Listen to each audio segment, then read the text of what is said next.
Emily Mallory with Emily's Papercrafts. Thanks so much for joining me today. Today I want to show you how to create an itsy bitsy 3D bumblebee out of quilling paper. Let's get started. For our bumblebee, we're going to need a little strip or a scrap even of yellow and black quilling paper, mostly out of 1/8 inch, but we're going to end up trimming one down. So be prepared with some scissors. So first we're going to create the larger end of the bee. So we're going to need a total of 4 inches of black, but in 2-inch strips. So one 2-inch and another one that is also 2 inches, and then a yellow one that is also 2 inches. Make sure I get to my 2-inch mark here. So now we should have roughly a total of 6 inches. Double check because a couple of these here look just, yep, a smidgen long. I missed a couple of my measuring lines, but no worries. Just tear off the extra ends. And then we're going to glue a black one first to a yellow.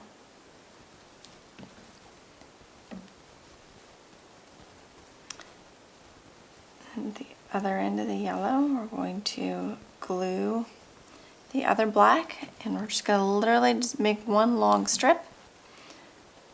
So I'll have the yellow in the middle. Make sure you overlap your papers so that way when you roll them it doesn't get a little bit interesting there with your colors overlapping in the wrong way. So for that reason we're going to start with the one that's got the black on the inside sort of the yellow. So we're going to create a tight circle here.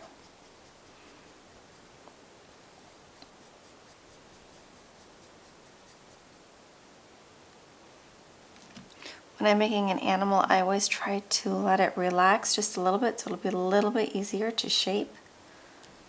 So you don't want it to be super tight. Make sure that there's a little bit of play. And then go ahead and glue it down. Make sure it tacks and sets. Pull it off. And you have a little tiny black, yellow, and then black tight circle. Next, I'm going to take one of my dry Corsage pins and just push it into that center of my little bumblebee body so I can see all 3 of my colors. And actually, it looks pretty good. So then I'm going to just carefully remove it again. My back layer here just wants to go a little bit crazy on me. And then we're going to put glue on the inside. Make sure you go all the way down. I sometimes think of it as the quilling hole where the quilling tool was. Then just a layer. It doesn't need to be thick, but you are trying to go all the way down to the center and then all the way to the edge. We're going to set that aside to let that dry for a couple of minutes while we do the other end of our bumblebee. So this one will need 3 inches. Make sure I find my right lines here, and a 1.5 inch piece of yellow. And again, we're going to glue the yellow on top of the black.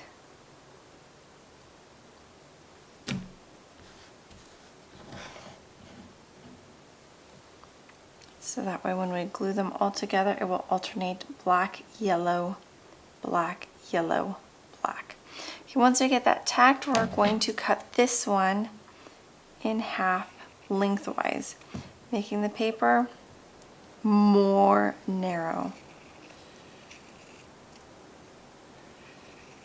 Don't worry about making it perfectly even, it's just more that it's roughly half the width.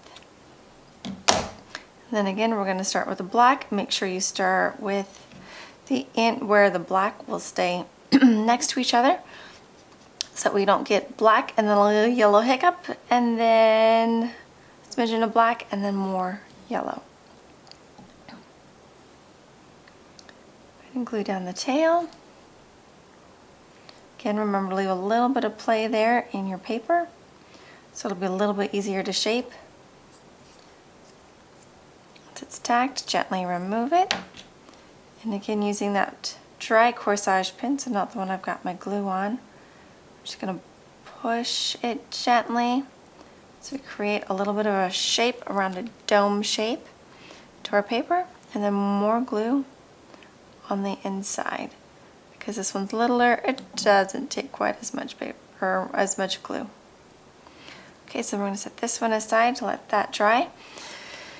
And then we're going to go back to our 1/8 inch wide paper and tear off a 1 inch length to create the wings.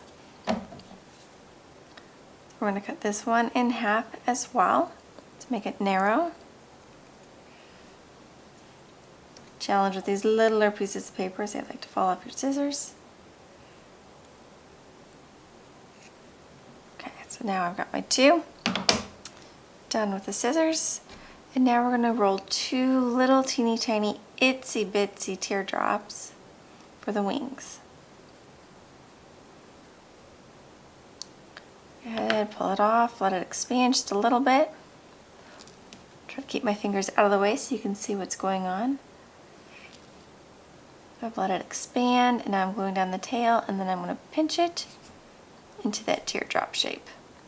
And if it goes too long and skinny, just drop it onto my table here.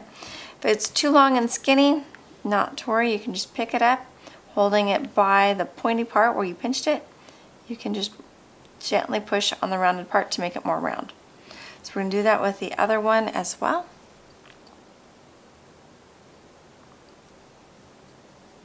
Just roll it up, pull it off with the tool, let it expand approximately an equal amount.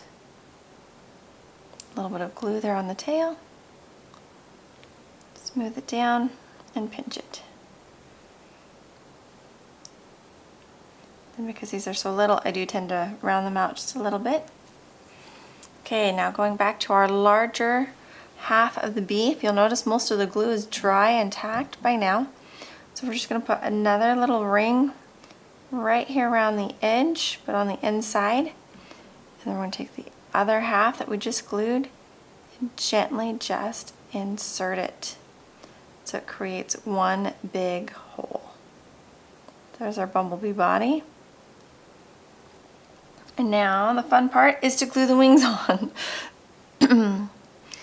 Some people find it easier to use tweezers. I just like using my fingers because then I know how I'm gripping it, what kind of tension I'm using for gripping it so I don't accidentally smash it, but to each their own. So then I'm going to place one of my wings right there, sort of on that wide part of the body. Fortunately, the wings tack pretty quickly, and if you drop it, it's no big deal because the wings typically stay attached. And if it does fall off, just call it a little bit more glue.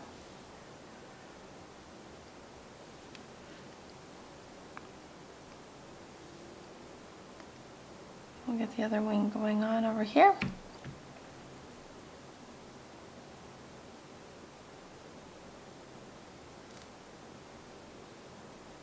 Try not to bump my wings.